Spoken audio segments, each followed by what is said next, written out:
Hello guys! Welcome to my channel, Ella Mabos Speaks and Collect. Ayan, magandang araw po sa inyong lahat. Ayan po, narito naman po ako para mayroong ma-share sa inyo. Ayan. Guys, nag-iisip ba kayo ng pang-online business? Ayan, yan ang ituturo ko sa inyo. Guys, simple lang. Nakikita nyo ba itong hawak ko? Ayan, pulang-pula guys. Oh. Guys, ito yung sinample namin ng chili oil.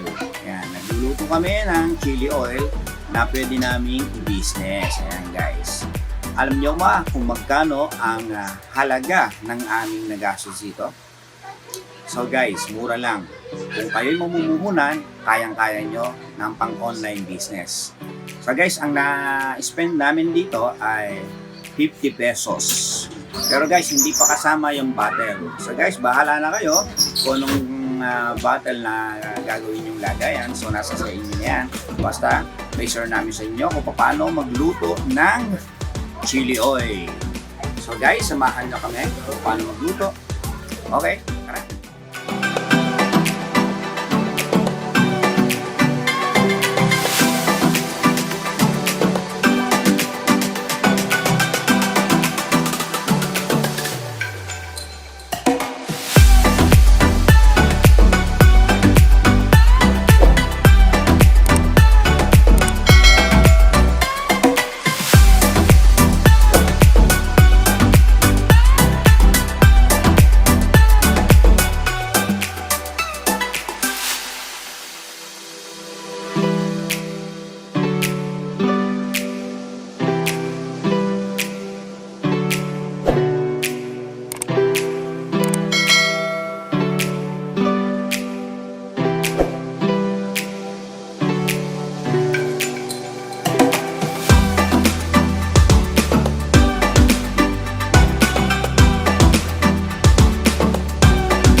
Ayan guys, nakita nyo kung paano namin lutuin si chili oil, ang chili oil. Ayan guys, yan ay share ko sa inyo na pwede nyo gamitin pang online business guys. Napakaganda niya, napakadali lutuin. So guys, ayan, kung bago ka pa lang sa akin channel, huwag mong kalimutan mag-subscribe, like, share, pakipindot na rin ang notification bell kung sa ganon ay ma-notify ka every time na maglabas kami ng bagong video. So maraming salamat sa inyo guys. See you on my next video. Bye bye.